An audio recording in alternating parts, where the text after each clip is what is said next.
Presiden Republik Indonesia Joko Widodo dijadwalkan berkunjung ke Korea Selatan pada hari Kamis 28 Juli 2022. Dalam kunjungan ini, Jokowi akan bertemu dengan Presiden Yoon Suk Yeol dan membahas sejumlah rencana kerjasama, termasuk soal proyek jet tempur siluman KF-21.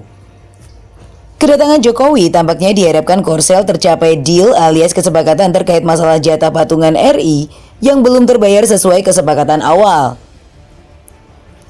Jet buatan industri luar angkasa Korea ini menarik perhatian dunia setelah berhasil melakukan uji coba pertamanya pada pekan lalu. Jet ini termasuk dalam kelompok jet tempur generasi 4.5. Sebagaimana diberitakan The Korea Times, penandatanganan antara Indonesia dan Korsel terkait kerjasama produksi jet ini dimulai pada 2010.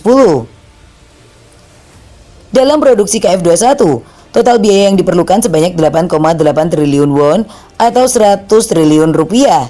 Indonesia sendiri bertanggung jawab atas 1,7 triliun won atau 19 triliun rupiah biaya produksi jet ini. Namun pada 2020, tim teknisi Indonesia yang sempat dikerahkan ke Korsel untuk pengembangan jet itu pulang ke RI.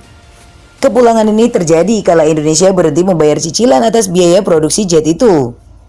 Sebagaimana diberitakan Yonhap, Indonesia kala itu baru membayar 227,2 miliar won atau 2,5 triliun rupiah dengan dana yang terlambat dibayarkan sekitar 700 miliar won atau 8 triliun rupiah.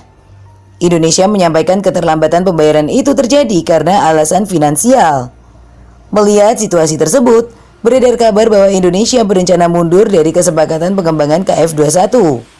Namun Jakarta kembali menegaskan komitmen mereka untuk proyek KF-21 pada Agustus 2021. Menurut laporan administrasi program akuisisi pertahanan, 32 teknisi RI dikirim kembali ke markas KAI pada Agustus lalu. Tidak hanya itu, total sekitar 100 teknisi RI kembali dikirim ke KAI pada akhir 2021, termasuk 32 teknisi yang dikirim pada Agustus tahun itu. Selain menunggak pembayaran, Indonesia pernah meminta keringanan biaya dalam proyek itu. Pada November 2021, Indonesia sempat berdiskusi dengan Korsel untuk meringankan pembayaran proyek jet tersebut. Dari hasil diskusi itu, Indonesia dan Korsel sepakat bahwa RI tetap akan membayar 20% dari total biaya produksi jet, tetapi boleh membayar 30% dari tanggung jawab itu menggunakan barang.